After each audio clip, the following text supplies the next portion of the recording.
If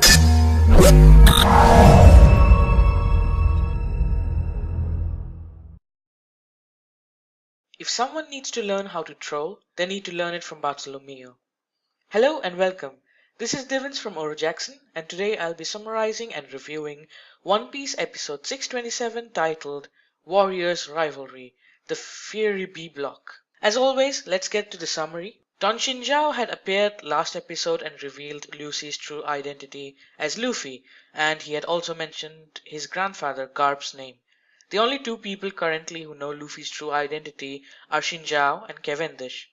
Shinjao continues to recall his encounter with Garp, and he mentions how Garp was a demon for pirates back in his era. He also mentions the wound that he received from Garp, which has not yet healed even though it has been decades.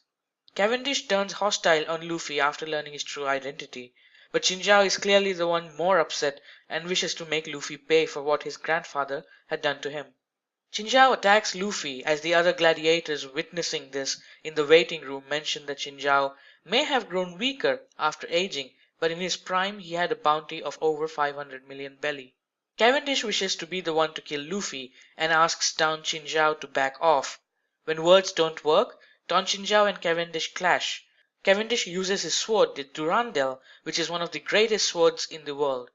Cavendish doesn't manage to pierce Shinjao's head, which is known to have split a continent, but does manage to stop Shinjao in his tracks. As Shinjao continues his attacks, Luffy decides it's time to strike back and lands a blow on Shinjao.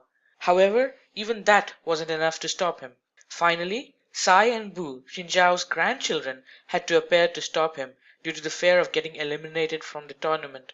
They calm him down by informing that Shinjao and Luffy are in the same block, Block C, and that he will get his turn to fight Luffy in the Battle of the Block. Luffy uses his opportunity to escape the chaos as Cavendish begins to search for him. Back on the ring, the Battle of Block B rages on, with Hack taking out 18 opponents. Gladiator Ricky, who is doubted to be a samurai from Wano Kuni, also manages to take out 18 opponents. Witnessing Gladiator Ricky's fighting style, an old man in the crowd feels that he has witnessed Ricky's fighting style before, but doesn't remember the gladiator's identity who fought in the similar fashion. Apart from Hack and Ricky, Abdullah, Jet, and Blue Gilly were also taking down large number of opponents. Abdullah and Jet were being brutal, and they were being called cowards for using dirty tricks. Their steamrolling, however, was put to a stop by Bellamy, who defeated both of them in one swift move.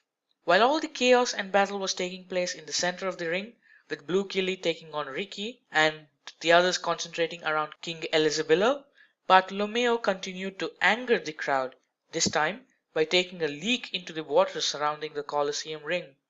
As the crowd wonders why no one is taking on Bartolomeo, Hack appears and attacks Bartolomeo from behind. But surprisingly, the one to get injured is not Bartolomeo, but Hack, who is left with a broken wrist and a heavily bleeding fist.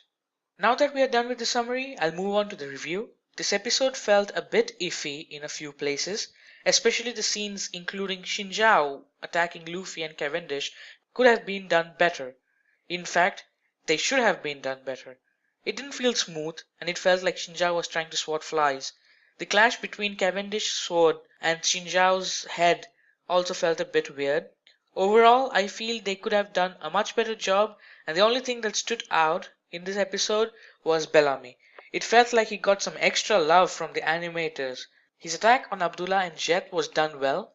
This episode also gave subtle hints and made characters speak about Ricky in a way most fans spoke when he appeared in the manga. I'm looking forward to what the future in Dressrosa holds for us, and hoping that the animation for certain upcoming really epic scenes are done well. That's it for now. Have a great week ahead, and I'll see you next Sunday with another One Piece anime summary and review.